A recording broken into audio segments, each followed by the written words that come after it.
করেছে, কামড় দিয়েছে পায়, তাই বলে কি কুকুরে কামড়ানো মানুষের শোভা পায়? এলাকার মানুষ আমাকে নিয়ে কোন সমালোচনা করবে সেটা আমি চাই না। ধৈর্যের পরিচয় দেন। আমরা ছোটবেলায় পড়েছি কুকুরের কাজ কুকুর করেছে, কামড় দিয়েছে পায়, তাই বলে কি কুকুরে কামড়ানো মানুষের শোভা পায়? রাস্তার কুকুর যদি আপনার পায়ে কামড় দেয়, আপনি কি জিদ করে রাগ করে একটা কুকুরের কামড় দিবেন? দিবেন না। কাজী যারা আজকে আমাদেরকে কোনো কথা বলছে, বাজে ভাষায় সমালোচনা করছে, সে সমস্ত মানুষ অহংকার না, বাস্তবতা বলছি, আমাদের লেভেলের না। মানসিকতা, ব্যক্তিত্ব, রাজনীতির কোনো জায়গায় আমাদের ধারে কাছে নেই। তো তাদের জবাব দিয়ে কেন আমরা মুখ খারাপ করবো? কেন আমরা মানুষের কাছে তাদের মতো নিম্ন রুচির হিসেবে আমরা উপস্থাপিত হব?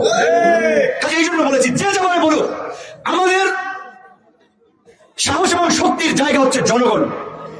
এই মানুষ যাদেরকে ভোট দিবে তারাই আগামীতে জনপ্রতিনিধি হবে। হুমকি থামকি দিয়ে কেউ জনপ্রতিনিধি হতে পারবে না। আমরা জনগণের ভোটের অধিকার ফিরিয়ে দেওয়ার জন্য লড়াই করেছি।